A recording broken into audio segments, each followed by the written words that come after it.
Assalamualaikum warahmatullahi wabarakatuh. Pada kesempatan kali ini dan pada konten kali ini saya akan menjelaskan materi tentang soal-soal hitung cepat pecahan, di mana soal-soal pecahan ini biasa keluar di soal QU CPNS, aptitude saring kerja atau tes masuk kerja dan tes masuk perguruan tinggi lainnya. Nah, oleh karena itu kita akan membahasnya cara menghitung cepat pecahan, membandingkan dan lain-lainnya.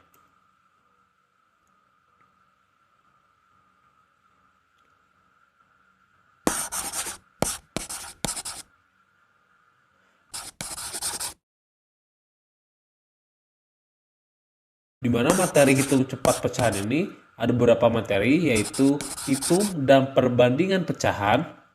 Kedua, hitung dan perbandingan pecahan campuran, jadi pecahan yang biasa dan pecahan campuran, ataupun hitung dan perbandingan persenan. Adapun selain persenan, yaitu tentang desimalnya.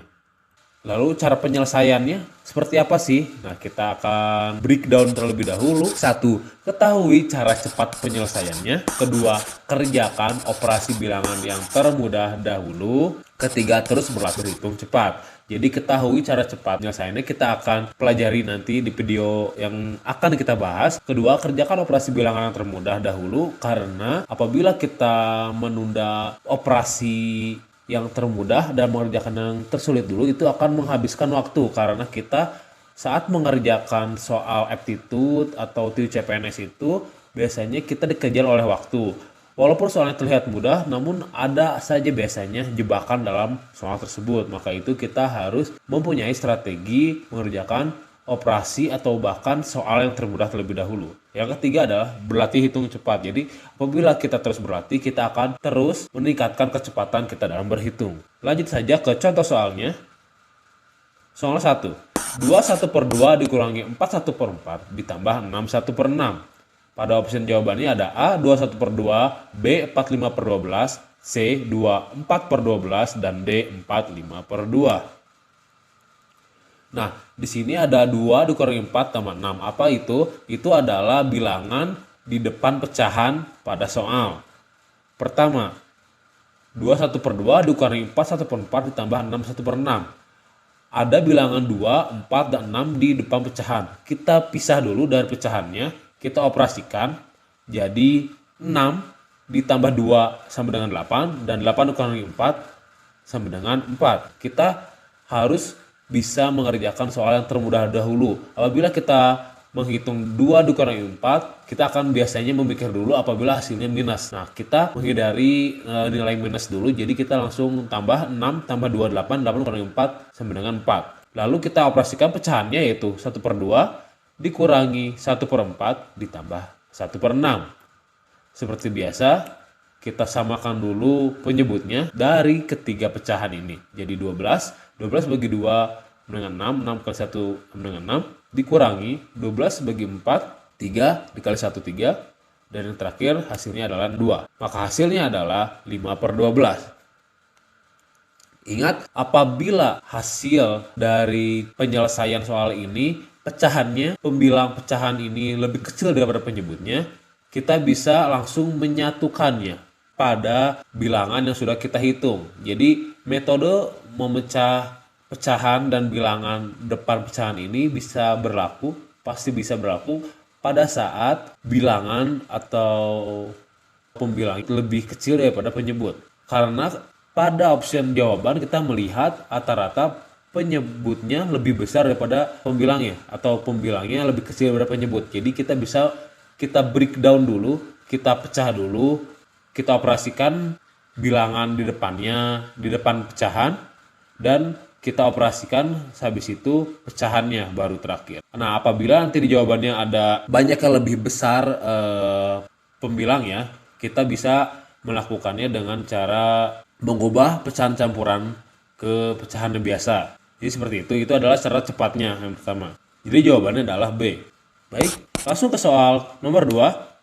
Setengah atau 1/2 dari dalam kurung 2/3 ditambah 4/7 adalah berapa? Nah, di opsi jawabannya adalah ada 14 per 21, 13 per 21, 26 per 42, dan 16 per 12. Baik, kita akan mengetahui bahwa maksud kata dari pada soal tersebut adalah perkalian. Jadi setengah dari 2 per 3 ditambah 4 per 7 itu sama dengan setengah dikali 2 per 3 ditambah 4 per 7.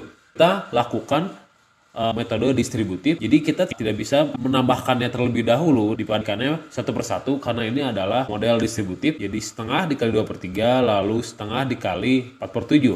Jadi setengah dikali 2 per 3 ditambah setengah dikali 4 per 7 sama dengan 2 per 6 ditambah setengah dikali 4 per 7 sama dengan 4 per 14. Jadi kita menyamakan dulu penyebutnya, jadi 42. Apabila kita mengalihkan 6 dengan 14 itu akan terlalu besar, jadi kita memilih bilangan yang bisa dibagi pada kedua penyebut pecahan tersebut. Jadi 42 bisa dibagi 6, itu hasilnya sama dengan 7, jadi 7 kali 2 14, dan 42 dibagi 14 itu sama dengan 3, jadi 3 dikali 4 sama dengan 12.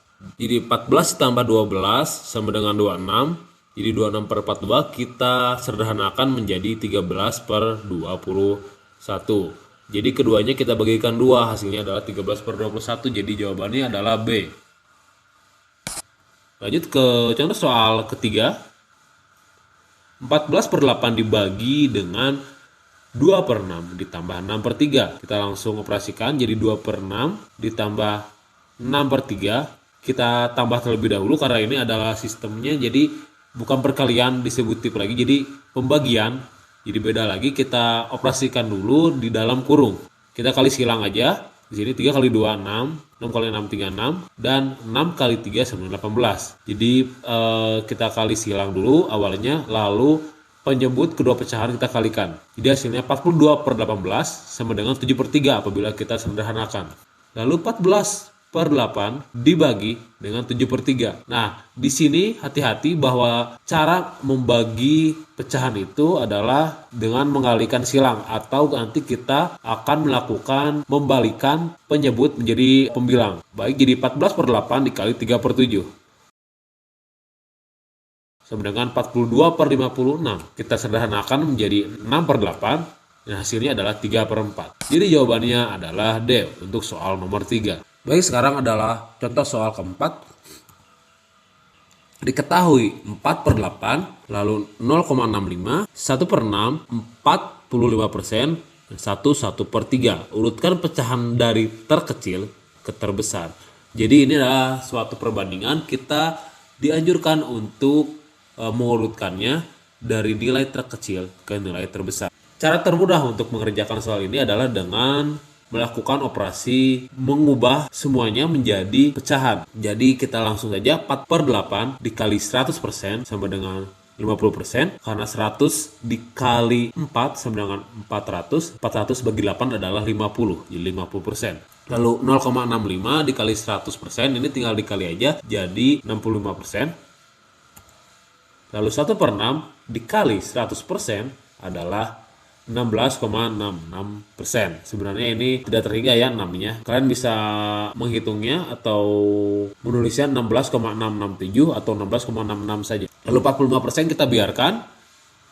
Dan 1 per 3 kita tidak perlu untuk mengubahnya ke bentuk persenan, karena pada opsi jawaban tadi 1 per 3 adalah nilai terbesar. 1 per 3 itu ada pada urutan paling kanan atau urutan paling terbesar pada opsi jawaban di soal ini. Jadi kita tidak usah mengoperasikannya karena kita akan mengerjakan soal secepat mungkin. Itu adalah prinsip dari mengerjakan hitung cepat pada soal aptitude atau TIU CPNS. Kita harus berhitung secepat mungkin, seefisien. Tapi apabila kita akan mengubahnya dalam persenan, kita sudah melihatnya ada nominal bilangan 1 bukan pecahan, itu pasti nanti hasilnya adalah 100%. 1 per 3 itu nilainya adalah di atas 100%. Jadi apabila kita urutkan adalah dari yang terkecil, yaitu 1 per 6 atau 16,66%, lalu 45%, lanjut ke 4 per 8 atau 50%, lalu 0,65 atau 65%, dan 1 per 3 atau nilainya adalah di atas 100%. Ya, di sini kita melihat benar bahwasanya 1 per 3 itu nilai terbesar dan sudah ada pada option jawaban. Jadi jawabannya adalah D. Baik, contoh soal kelima. Jika X sama dengan 1/63 dikurangi 1/69 dan Y 1/64 dikurangi 1/67, maka opsi jawabannya ada A, X lebih besar daripada Y, dan B, X lebih kecil daripada Y atau Y lebih besar daripada X, C, Y sama dengan X, atau D, X tidak sama dengan Y. Di sini ada beberapa cara untuk mengerjakannya. Kita akan mencoba mengerjakannya dari cara tercepat. Cara pertama, kita bandingkan dulu contoh pengerjaan di bawah ini di cara pertama. Jadi 1/63 dikali 1/69 dibanding 1/64 dikali 1/67. Kita langsung kali silang, 69 dikali 1, 63 dikali 1. Ini bukan operasi yang benar. Apabila kalian ingin mengali silang itu, tanda operasinya harus dalam bentuk bagi bukan kali. Namun ini adalah cara cepat untuk melakukan perbandingan. Jadi beda lagi, dalam operasi biasa itu hal ini tidak boleh. Namun ini adalah cara cepat untuk membandingkan pecahan. Ini beda lagi, jadi beda kasus lagi ini. Kita akan coba cara pertama ya, lalu 67 dan 64. Jadi 69 dikali 1 sama dengan 69 dan 63 dikali 1 sama dengan 63. Jadi X sama dengan 69 dikurangi 63 sama dengan 6. Lalu yang Y adalah 67 dikurangi 64 sama dengan 3. Jadi X lebih besar daripada Y. Itu adalah hasilnya. Cukup mudah apabila kita mengetahui cara-caranya dan juga kita sudah sering berlatih gitu. Jadi kita bisa beberapa cara apabila kita sudah mengetahui banyak model-model soal. Seperti itu. Lanjut ke cara kedua. Kita akan melakukan pemisalan dan substitusi pada cara kedua ini. Jadi kita urutkan 1/63 adalah B. B itu adalah besar, yang paling besar. Kita bandingkan dulu di bilangan X atau di variabel X itu terdapat 1/63 dikurangi 1/69. Kita bandingkan dulu lebih besar mana. Konsepnya adalah apabila penyebut dari pecahan itu kecil, maka bilangannya itu besar. Dan kebalikannya apabila penyebut bilangan tersebut besar, maka bilangan itu adalah kecil. Jadi 1/69 itu kecil. Sekarang kita bandingkan di variabel Y, 1/64 itu adalah lebih besar daripada 1/67. Besar, kecil, besar, kecil. Kita buat garis bantu, kita akan urutkan keempat penyebut tersebut dari terbesar ke terkecil. Jadi 1/63, 1/64, 1/67, dan 1/69. Penilaian atau pemisalan 63 lebih besar, maka nilainya adalah 10. Dan apabila 1/64 itu nilainya adalah 7, lebih kecil daripada 10. 1/67 5 dan 1/69 adalah 1. Ini adalah pemisalan dan cukup bagus juga apabila kita mencobanya dan bisa kita coba dalam contoh soal di atas ini. Jadi X sama dengan 10 kurangi 1. Maksudnya apa 10 kurangi 1? Jadi X sama dengan 1/63 dikurangi 1/69. Karena 1/63 itu paling besar dan kita tempatkan di posisi paling depan, dan posisi paling depan kita nilai 10. Jadi kita melakukan metode substitusi. Jadi 1/63 itu 10 dan 1/69 adalah 1. Jadi 10 dikurangi 1 sama dengan 9. Lalu yang Y kita lakukan substitusi. Jadi Y sama dengan 7 dikurangi 5, maka hasilnya adalah 2. Dari sini kita mendapatkan lagi bahwasanya X lebih besar daripada Y. Itu adalah cara kedua. Lalu cara yang selanjutnya atau ketiga itu seperti apa? Gunakan cara operasi pecahan dengan menyamakan penyebutnya. Jadi kita melakukan penyamaan penyebut dari kedua operasi pengurangan di atas. Jadi 1/63 dikurangi 1/69. Seperti biasa kita menyamakan penyebutnya atau mencari bilangan yang sama atau bisa dibagi pada kedua penyebut tersebut. Nah, itu kan cukup sulit apabila bilangannya atau penyebutnya nilainya 63 dan 69. Dan yang terakhir adalah buat pecahan menjadi desimal. Ini juga cukup sulit apabila kita melihat bentuk pecahannya cukup besar dan tidak bulat seperti di atas ini. Apabila kalian ingin mencobanya, kalian bisa untuk memastikan bahwa apakah cara pertama dan cara kedua itu benar dan bisa dibandingkan pada cara ketiga. Baik, dan soal nomor 5 kita sudah tahu jawabannya bahwa X lebih besar daripada Y, maka jawabannya adalah A. Baik, terima kasih telah menonton. Semoga ilmunya bermanfaat. Sampai bertemu di video-video selanjutnya. Jangan lupa klik tombol subscribe dan lonceng apabila kalian suka dengan video-video pembelajaran ini. Akhir kata, wassalamualaikum warahmatullahi wabarakatuh. If you like watching this video, just click subscribe and like button. Stay tuned and see you next time.